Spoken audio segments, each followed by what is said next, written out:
जय महाराष्ट्र. मी advocate सागर देवरे. मी घेऊन आलो आहे विसल ब्लोअरचा 8वा भाग. याआधी मी अनेकदा पीएपी प्रकल्प काय आहे, पीएपी मध्ये राहायला कोण येणार आहेत, प्रकल्प बाधित म्हणजे कोण याची माहिती दिली. मुळात मुंबई महानगरपालिकेच्या रस्त्यांची कामं असतात ती किंवा स्ट्रॉंग वॉटर ड्रेनेजची कामं असतात, त्यात जे बाधा निर्माण करतात अशा झोपडीवासियांना या प्रकल्पांमध्ये स्थलांतर करायचं असतं. मुंबई महानगरपालिकेच्या दाव्यानुसार मुंबईमध्ये त्यांना 35,000 पीएपीची गरज आहे. आता मुलुंडमध्ये 7,500, भांडूपमध्ये 1200, विक्रोळीमध्ये 1000, 10,000 पीएपीची जी निर्मिती आहे ती आपल्या उपनगरामध्ये केली जात आहे. आणि सर्वात आश्चर्याची गोष्ट की इथे कोण राहायला येणार आहे याची कुठलीही क्लिअरिटी ना मुंबई महानगरपालिका देते ना कुठलं प्रशासन देते. काही महिन्यांपूर्वी आपल्याच मुलुंडमधले काही नेते मंडळींनी एक यादी प्रसिद्ध केली होती की इकडे हे लोक राहायला येणार आहे.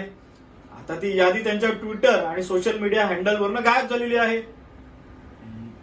जेव्हा आम्ही मुंबई महानगरपालिकेकडे विचारणा केली की नक्की इथे कोण राहायला येणार आहे, कारण कधीही कुठलेही जेव्हा पीएपीचे प्रकल्प पारित होतात तेव्हा त्यांचं एक अनेक्शर बनवावं लागतं आणि त्यांना सांगावं लागतं की इथे कोण राहायला येणार आहे.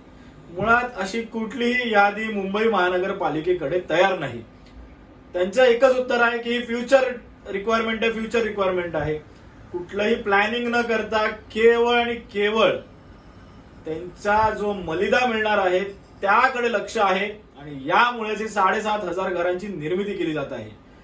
या 7,500 घरांमध्ये कोण राहायला येणार आहे याचा काही थांगपत्ता ना महानगरपालिकेला आहे, ना राज्य सरकारला आहे, ना इथल्या लोकप्रतिनिधींना आहे.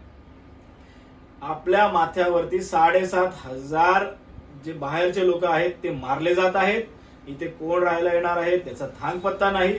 मुळात महानगरपालिकेची आणि सरकारची एक पॉलिसी आहे की जेव्हा हे प्रकल्प बाधित जी घरं असतात त्यांना कॅश कंपोनंट म्हणजे त्यांना रोख रक्कम देऊन त्यांचा जो घरांचा मोबदला असतो तो रोख रक्कम स्वरूपात दिला जातो.